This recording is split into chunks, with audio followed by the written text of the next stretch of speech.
we've got Dreadbloon this week, and this is a good one. Because as you can see from the modifiers, the boss has 2 times health and 2 times speed. On top of that, the monkeys available are actually heavily limited to only primary and support categories, which is going to offer us a really strong Paragon combination to showcase in this boss challenge. But besides that, the map is Resort, and the leaderboard is ranked upon least time, with the best scores being sub 2 minutes, so we'll see if I can get there. Let's hop right into it. Okay, now the one thing about these timed boss events is the early game farming is super annoying to optimize, trying to find the cheapest way to defend without getting time penalties. So I'm just going to post commentate the start of my farming, then we're going to hop into live commentary for the rest of the run. But as you can see here, we started this thing off by getting Geraldo down round 1, placing the rare Quincy action figure, and then selling Geraldo actually, which gives me enough money to fund 2 banana farms. Now, it might seem weird going for 2 unupgraded banana farms, but the reason why I'm doing this opposed to just getting 1 200 banana farm, which gives you the same bananas but is cheaper, is the 2 banana farm route allows me to easily fund upgrades in these next couple of rounds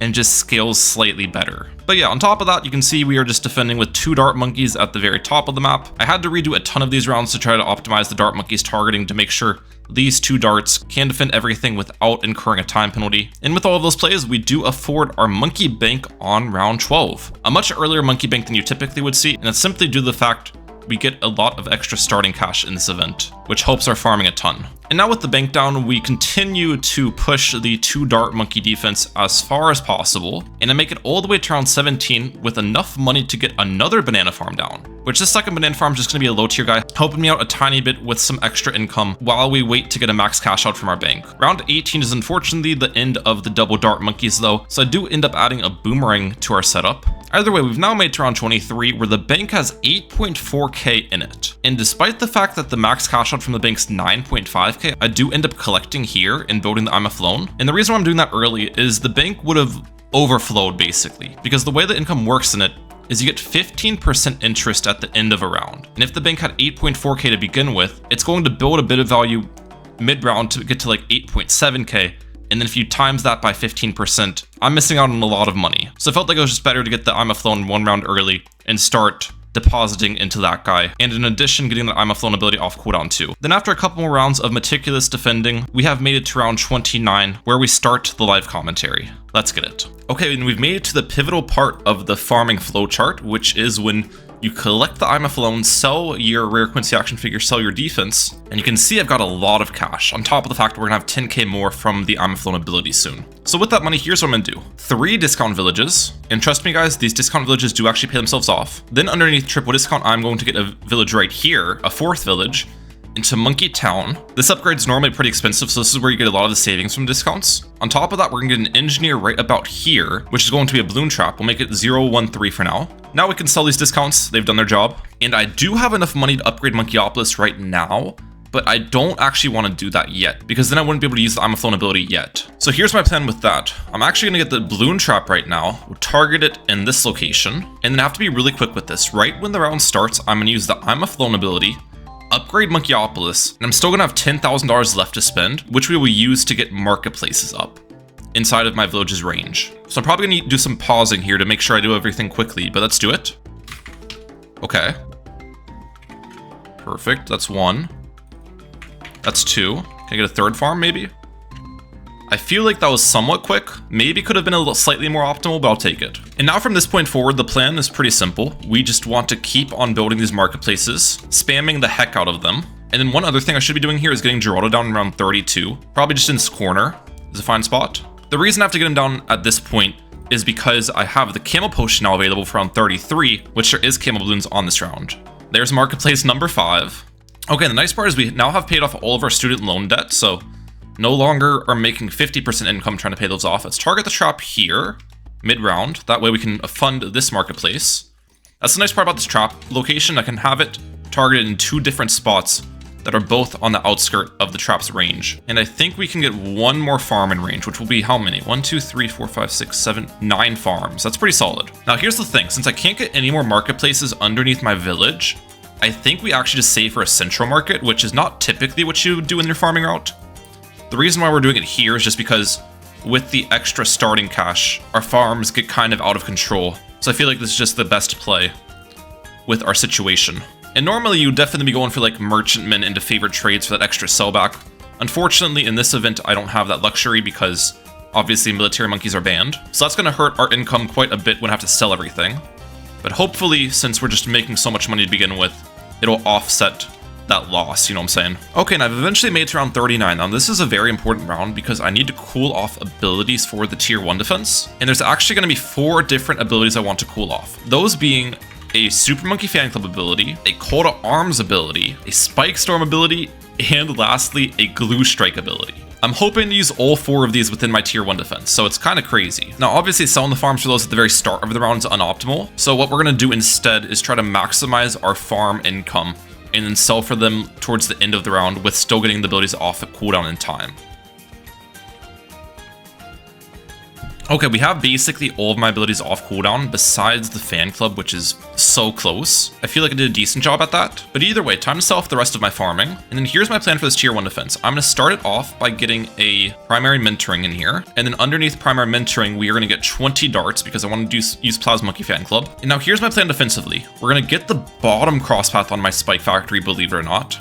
Have this targeted at the top. I'm now going to sell this village, which allows me to afford Homeland Defense. But here's how this is going to play out. We can actually use Homeland Defense before the round starts now. They added that recently, which is really nice. So we're going to Homeland buff everything. Now sell the Homeland for 53k. Now we'll get the Plasma Monkey Fan Club up in here. Sharpening Stone on my Spike Factory, by the way. And we're going to use the Fan Club ability, sell Fan Club, and build Carpet as spikes. That's the plan. Mid-defend. Let's go. Oh, wait. The lead immunity, that's what gets me here. Okay, so I technically need an MIB for that part. All right, let's redo this. Okay, take 2 at this. This time around, we have an MIB for our Spike Factory. It's important to have the bottom path Spike Factory, by the way, because the actual main attack of the Carpet Spikes does a ton of damage against the boss. So being able to target it is really nice. And it has that extra attack speed at the start of the round too. But either way, here we go. Okay, sell, upgrade. That actually took me longer to get through the primary immunity than I thought it would. Huh. Blue Strike. Wait. Sell this. Sell this. Where's my Ice Tower? Super Brittle. I feel like I can go faster than that. That was too slow. Like 15.4. And for my next attempt here, you can see I've changed my setup a little bit. We actually upgraded all of our Dart Monkeys to very quick shots, and on top of that I was just crispier with the micro, but I did not end up getting a super brittle. So you might think without the super brittle you're going to defend slower, right? Not necessarily, because the Dart Monkey upgrades allow them to shoot faster, and having faster micro on top of that makes a pretty big difference, which as you can see allows us to defend in 13.9 seconds. So here's what I'm going to do now. We're gonna get 3 discount villages in here, and underneath triple discount, I'm gonna get a monkey city into a monkeyopolis with just a base farm. And now with the leftover money, we can get a balloon trap over here. I should be able to afford a BRF as well. And then I'd like to get an overclock, but I doubt we can afford it yet. Yeah, we're gonna be quite a bit off of affording an overclock, but that is gonna be our next purchase because overclocking the BRF is really important. I think we played that pretty well. Nice part about this trap placement, by the way, is it's gonna be able to eat the balloons after they do a loop without the main attack hitting the balloons. So I think this is a really good spot to have it. Overclock has been purchased. Now this is definitely not the ideal monkeyopolis location. I feel like there's certainly spots on the map where you can fit more farms and stuff, but it's not that big of a deal. And the other thing that's really annoying here is the fact that Alchemist is banned. Because if I had Alchemist, then obviously we'd be able to make a ton of money from these lead balloons with lead to gold. So we are missing out on a lot of income there. By the way, now that our village range is full, we're just gonna start building up central markets. Then we're gonna sell the central markets into Banana Central. That's the overall farming plan. Okay, I've got all 5 central markets now. Every single one of these sells for 17k, which means I need about 30,000 on hand for my Banana Central with selling them. So probably can do that next round. By the way, let's use the fertilizer on you. So all of these, and I barely have enough money. Let's go. Round 52 Banana Central without the boat to help your farming or the alchemist is pretty solid. And now what we'll do next is get a second overclock because one overclock does not have full uptime on the Banana Central, and it's important to pretty much always have this guy overclocked. But our double trap mob charge spikes combination is working really well at defending the balloons. I like that quite a bit. Now we just continue spamming BRFs and overclocks as the plan. Okay, we've made it to round 59. It's time to prepare for the tier 2 defend. We want to cool off a lot of abilities for tier 2. All right, so first of all, I prepared a bunch of spike factories. I basically want to make all of these into spike storms. So we're going to sell these farms off. All right, there we go. On top of that, I do want to cool off a Glue Strike, of course, and then probably a Homeland defense as well. So to fund that, we are going to sell my Banana Central crazy enough. And then last but not least, we're also going to cool off a Deadeye and a Super Monkey Fan Club ability. Okay. I know that's a lot, guys, but you have to bear with me. This is going to work. All right, I've got all the abilities cooled off now. Here's how we're going to play this out. First of all, we're going to use the Bounty Hunter ability on my village right here.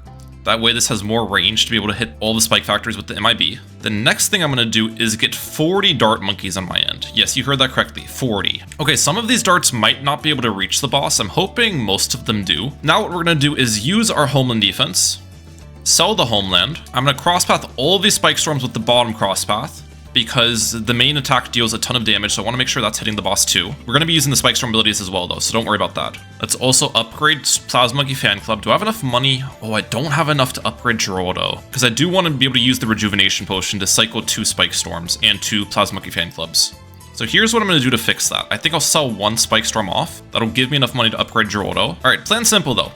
1,000,000 Spike Storm abilities, Plasma Monkey Fan Club, Rejuve, use all the abilities again, then sell the Plasma Monkey Fan Club, upgrade Super Brittle. I know that sounds like a lot, and I probably won't micro it correctly, but we're gonna try our best. Wait. Oh no. I had faster forward on.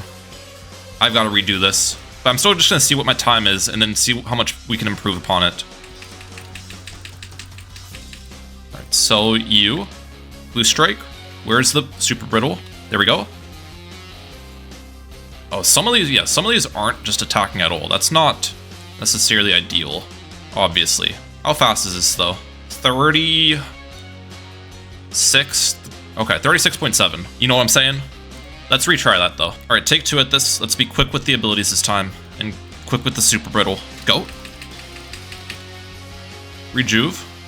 Again. Sell. Blue Strike. Super Brittle. Alright, this one's not attacking, that's totally fine. 36.7 is the time to beat. Come on. Be faster, be faster. 33. 34. That was like 36.3, okay. That was faster indeed. Not much faster, but every bit counts. Now we're gonna sell everything off once again. Alright, we've got 234k to work with. Not as much as I'd like. The absence of favored trades definitely hurts you on these defense. Either way, once again, we're gonna get our Monkeyopolis up, get range on you, and then we're gonna build this guy into a Banana Central, and start getting some BRFs around it too. And this is what I was able to build farming-wise. We got 3 Bloon Traps, almost enough for 2 Overclocks, Banana Central, Fertilizer, all of that good stuff. Definitely want to get another Overclock here immediately. Hopefully that's enough defense to handle this round. I'm not sure if 3 Traps is enough. I think it will be. It's looking like I'll be okay here. By the way, this Monkeyopolis location was much better than my previous one. I can fit a lot more farms in the range, so that's great. You're probably wondering why I don't just get like a triple XL trap instead of getting a multiple of these Bloon Traps. And the reason behind it is it's just not worth it, guys. It's more effective for me to spend money on like BRFs and just the lower tier Bloon Traps than spending the 45k on the triple XL trap. People have done the math, especially with the fact that I don't have rubber to gold in this run as well. Oh, but round 65, I'm gonna get time penalty against these BFBs, aren't I? That's not good. Huh. Okay, you know what? Even though I was talking trash about the triple XL trap earlier, I think I'm actually gonna get it, funny enough. The reason why is I'm struggling to pop these rounds in time. So having a triple XL is going to solve that issue while still making me a little bit more money. That should will clean up everything for us. Hopefully even the BFBs before I get time penalty. If I still get penalty here, I am gonna freak out. There we go, no penalty. Okay. I think I'm gonna wait to get my Ultra Boost until round 69 then, because that's the next long round in the game. We'll just get more BRFs and Overclocks before that point. Okay, we've made it to round 69. Here's the plan this round. We're gonna use my Overclocks off the start, obviously. And now what we're gonna do is collect you. Do I have enough money for it? I do. Upgrade you to Ultra Boost. And I'm gonna use a Rejuvenation Potion right away to get these abilities available. And we can use the Overclocks on the farms that don't have Overclock on them. The Rejuvenation play to help my Ultra Boosting is really nice. But yeah, let's just continue getting more BRFs up. Slowly but surely. Oh, and I actually do have another Rejuvenation Potion available at this point. I think I'll just use it after I get this next Ultra Boost off. So let's do that, and Rejuve. Perfect. Now I've got 3 Ultra Boosts on this guy. Nice. Now if you're trying to sweat boss events like me here, there's one really annoying part of farming, and that is exactly what's going on right now. Trying to find the BRFs when they lose out on their Overclock stacks mid-round just to have max Overclock uptime on every BRF. And that process is like extremely important because The overclock obviously helps the BRF income by a very large amount. Either way, I do feel like my farming is scaling at a decent pace here. I'm hoping that I can afford the Spike Factory Paragon on like round 78 is the plan. Okay, we've made it to round 74. This is another very important round because I have another rejuvenation potion available. So here's what I'm gonna do. Use all of these overclocks on farms on the right hand side, and then I'm gonna rejuvenate before the round starts and use the rest of my overclocks, even on the unupgraded farms. So now, mid-round, while I make a bunch of money from every single BRF I've got going on, we can upgrade these unupgraded farms, and they are overclocked, which will help my income even more. I'm making a ton of money at this point. It's really nice. Okay, we've made it to round 78. Let's see how close we are to affording this Paragon. I'd like to get degree 21, by the way, but it's very expensive. Just the 5th tiers itself from the Spike Factory cost a lot. Start selling all of these things off. And it is affordable, but look at how much of a hit we have to take to our farming. Now, I could technically wait one more round to get the Spike Factory Paragon up, but the thing about that is round 78 is 90 seconds long, so I'd be missing out on 90 seconds of spike building. Here's what I think I'll do though. I will play out part of round 78 and then sell the farms and overclocks mid-round to fund it. So that way our farming doesn't take as much of a hit, but we also get a decent spike pile mid-round too. Alright, I literally need to sell like one more thing. There we go. Get you up here. Wait. And it should be degree 21 minimum. There we go, 21. And we're gonna have targeted right about here. I'm gonna need to get an Ice Paragon next round as well. I don't want to spend any more money on farming because we're probably gonna have to sell some farms for the Ice Paragon. So how much does this Ice Paragon cost first of all? Just outright. With all 3 5th tiers. The good part is I only need to get degree 1 Ice Paragon. There's not really going to be any difference having a degree 1 versus degree 20. And it costs 300k. That is a problem. That's actually a big problem. That's like all of my money. We need the Ice Paragon to be able to skip the last immunity. Okay, so due to the fact that I was a little bit off on the money I needed, I ended up redoing my farming from round 41. And I'm just going to briefly take you guys through the optimizations I made. And the first optimization is pretty simple. This time around, I just had a much better Monkeyopolis location than last time from the farming rounds of 40 to 60, which you can see here allowed me to scale my farming much quicker by getting a lot more marketplaces in the range. And because of that, I could actually sell for my Banana Central 2 rounds earlier on round 50, which makes a big difference. Then after getting the Banana Central, we basically followed the same exact route, spamming BRFs, overclocks, all of that good jazz. And because this time around I had significantly more money going into the tier 2 defend, we defended much quicker, which I think is about an 8-second time save compared to my last time through. Then after tier 2, there isn't that much of a difference between the farming route I take here, besides the fact I build my farms in a different location, where I can get more value inside of the Monkey Cities range. And on top of that, this time around I do end up actually going for a big Monkeyopolis as well, which I achieved by increasing my village's range using a Desperado ability. But with all of that being said, now we're back to round 78. Let's see if we can afford our Paragons this time. Okay, let's sell for the Spike Factory Paragon now. When you get 450,000, then I can sell the village. A little bit more selling. Okay, there it is. Sell this. Get you up right here. Should be degree 21. Yep. And then I'm going to target it right about here. Okay, here's the real question. Can I afford my Ice Paragon at the start of round 79? Because I think I need to get it up right now to get the Fimbulwinter ability available in time. So let's see if the money's there. Ideally, we do it without selling the Banana Central as well, because I don't really want to sell that. Oh wait, the money's actually going to be there. Barely. By like 5,000. That's crazy. Okay. Let's get Herald on the field. You normally only need degree 1. The reason I went for 20 is because it's a little bit more damage, but also I'm going to get the ability faster off cooldown, and I'm worried that I won't get this ability in time. With that built now, though, let's play round 79, and I'm going to try to get an overclock as soon as possible, just to keep my Banana Central producing a decent amount of income. It was really big that I was able to keep this guy around because the 10 Ultra Boost stacks stay as well. Oh, I don't know if I'm going to get this ability, actually. It's only halfway off cooldown. Did I need to build the ice on round 78? I've got like 3/4 off cooldown right now. I feel like I'm not going to get in time. Is that the last BFB? And it's like 80% off now. 90% maybe? That's the last BFB, I think. Man, I don't have it. Okay. It's annoying to not have this right away because I'm going to need to wait for this to activate to get through the support immunity. That's how all these Paragons pair up. Alright, let's see. Okay, Spike Factory Paragon takes out the first couple skulls really quickly. Use that. Fimbulwinter. No, it didn't activate in time. It didn't activate in time. I need the Fimbulwinter to activate before I hit that skull. What if I... Funny enough, what if I don't use the Spike Factory Paragon ability? We need less damage. Less is more in this case. So we're not going to use either Spike Factory Paragon ability here, which it hurts me to not use them. Trust me. But this way we can use the Ice ability. Yep. It's going to freeze the skull. Now we use the... I probably can still use the Spike Factory ability, yeah. We still got to use it, just at a different timing. Okay, try again and wait a second to use the Spike Factory ability. Now. Activate before. Yes, there we go. Now we use Spike again. Okay. That was still a pretty quick kill nonetheless. Definitely could have been quicker if I had the Ice Paragon ability available right away.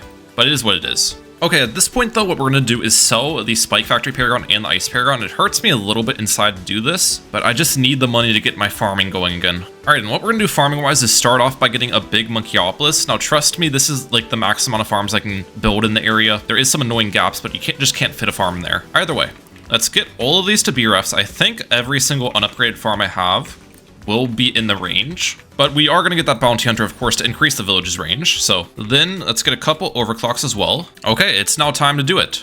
We are going to hit you with a rejuvenation potion. That'll give me my abilities available, increase the range. And how many farms are... Okay, actually, this one on the right's not in the range either. So we're missing 2 farms currently. I think that's the max amount because oh wait, I can freeze the water as well. All right, there we go. $85,000 Monkeyopolis. This is pretty solid. Build you up. And now with the remaining cash, we obviously just build up more BRFs. And the other nice part is now that I have the Monkeyopolis up, I can give this an Invis pot to increase its range. You can't give that to the Monkey City, but this does now encompass every single farm. Let's get back to defending though. We still have some Spike-Geddon mines around from our Spike Factory Paragon, which we had beforehand. That should be able to defend for a little bit. And then once it stops defending, I can probably just get up some Spike Factories and start actually farming Spike Factory pops. Now, I'm not sure how many Spike Factory upgrades I actually need to defend these rounds. I currently have a Spike Storm and 2 Spiked Mines. I'm hoping that's kind of enough to handle things, but we'll see. No, I got 0.45 penalty against some ZOMGs, even with the carpet that didn't pop them in time. That's kind of crazy. I've done such a good job of avoiding the penalty till now, so that's a little bit annoying, but it is what it is. Can't really do anything about it at this point. And one really nice part about playing this on Resort is there's just so much farm space on this map. It's kind of ridiculous. As you can see, things are getting a little bit crazy here. But yeah, I've basically maxed out my farming at this point. Not really much else I can do.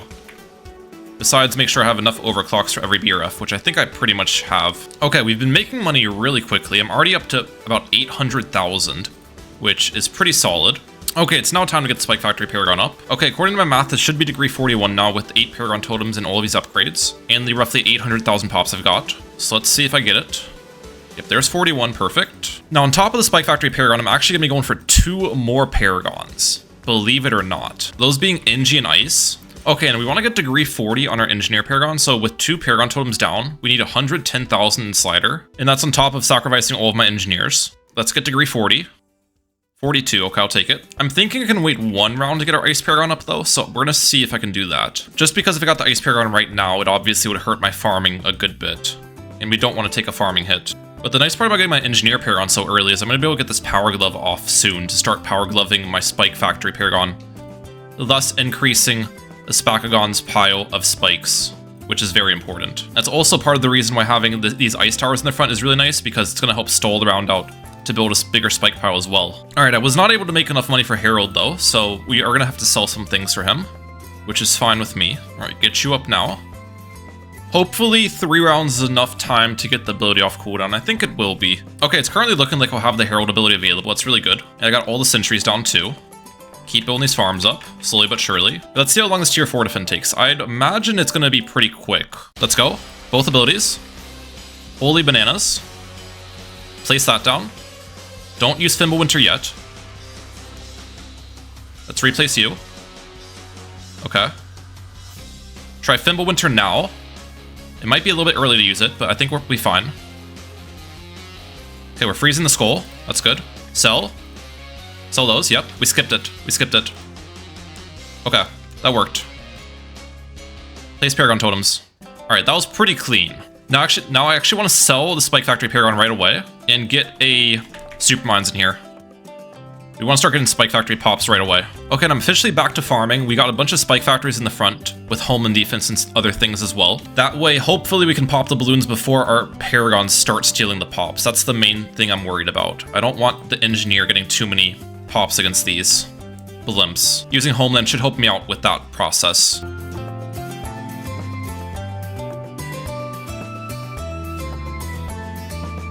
Alright, run around to 114 now. 2 more rounds, and then I'm going to get that Spike Factory Paragon up. We're aiming for at least degree 81, and I've been getting pretty much all of the pops on our Spike Factories as well. I spammed a bunch at the top. I don't think our Engineer has really gotten like any pops. Same thing with the Ice Tower for the most part. So that's been good. Alright, let's first see what degree Spike Factory Paragon I would get with 0 selling of towers. I'd imagine this is not 80 yet. Yeah, 71. We're quite a bit off. Okay, I've now realized last time I did not have 100 tiers of Spike Factories built, so I made sure to play it safe this time. But degree 81, please. Let's see. There we go, perfect. Now we will be getting another Paragon and some other defenses, of course, but we're not going to get those yet. I'll probably do it on round 119. So before that point, I am going to get the Balloon Crush back in here, though. That's super important. Let's also get maybe a Super Glue if I can afford it. Okay, we've made it to round 119, and I'm thinking I'm gonna add a Bomb Paragon in here. Hopefully a degree 40. For a degree 40 Bomb Paragon, I think I need like 500,000 slider, which I can't afford, but it's just gonna be breaking the bank a little bit. How much did this make me, by the way? 1.6 million from the Opolis. Well done, buddy. All right, let's get you up. Degree 40, ideally. So we have 81 SPAC, 20 Ice, 42 NG, 41 Bomb. And on top of all of that, we do need to get a couple more things. Well, we don't need to, but it would be smart for me to. One of those being a Homeland defense ability off cooldown, and a Glue Storm off cooldown too. Is 1 round enough time to get the Bomb ability off cooldown? It actually is more than enough time. In addition, we have the primary immunity to deal with first of all, so we won't be using the Bomb ability initially anyways. But as for the defense we're gonna add, I'm just gonna spam some tack shooters up top, keep it simple. Okay, so let's use Homeland defense right now. I'm gonna sell the Homeland, get Super Brittle in here. And I think with that, we're ready to go. How long is this going to take? That's the question of the day. Now, one thing I actually realized now is I don't need to wait to use Fimbulwinter against the support immunity. We just need to skip one of the skulls. So I'm gonna try to skip the second skull with it, is gonna be my plan. But let's go. Spack on abilities. How much insta-kill damage do I get? Pretty much 1 skull insta-kill. That's good. Alright. Bomb ability. Glue Storm. We're doing a lot of damage here. This is really good. Alright, let's try now. Was that too early or late? I'm not sure. Come on. Bomb ability again. Where's Power Glove? Yep. Did I skip it? No, I used it too early. Wait, no, I used it at the right timing. I used it at the right timing. Oh, it's leaving the range of my Paragon though. No. No, don't leave, don't leave. Blue Storm? Spack ability? Okay. Bomb ability? Yeah, we skipped it. You can see we're on immune to magic. We're not on immune to support. That's exactly what we're looking for. Don't leave Paragon range. Over here? Okay. This is taking forever. I'm not sub 2 minutes. It left the range. No! I wonder if I can optimize our damage a little bit more. I feel like I can get faster than whatever this defense is going to be. It's still not slow necessarily, but once you leave the range, you lose out on so much damage. This would be like 250. Okay, let's retry that. Okay, this time let's go for some Monkey fan clubs because I do have 128 free darts, so might as well start using those. Let's start. Micro you twice. Don't use abilities till I get past. There we go. Bomb ability, Glue Storm. Let's start cooling off a Cold Arms ability that I can get to Homeland defense. Overclock you. Yep. Target here. Bomb ability again. Sentry. There we go, we passed it. That's good. And you get another Homeland off. Come on, I almost have enough money. Homeland defense again. Okay. Target here. Last skull, last skull. Don't explode the Spike Guns yet. Wait for the boss to travel more, because then more Spike Guns are gonna hit it. I'm gonna try it after we get through the Ceramic Shield. Then we explode Spike Gun. Now. Perfect. Come on. Bomb ability. There we go. That was decent bit faster. Definitely not perfect, but I'll take it. What's our time? 2:28. I'd like to say that was pretty solid. And the Spike Factory Paragon ended with 50 million pops. Nicely done, buddy. Now looking at the leaderboard, that puts me 3rd place. Not bad. You know, Third place, Mahalik pops on the solo, and then if you look at the 4-player, you know, Mahalik 6-7, Lazy Mahalik, Mahandolf, and Brian Metallic all got first place there. I do like the Mahalik names, it's kind of funny. So shout out to these guys. But yeah, hope you guys enjoyed today's video. Definitely a fun combination with the Spike Factory Paragon and Ice Paragon. I'm like out. Peace.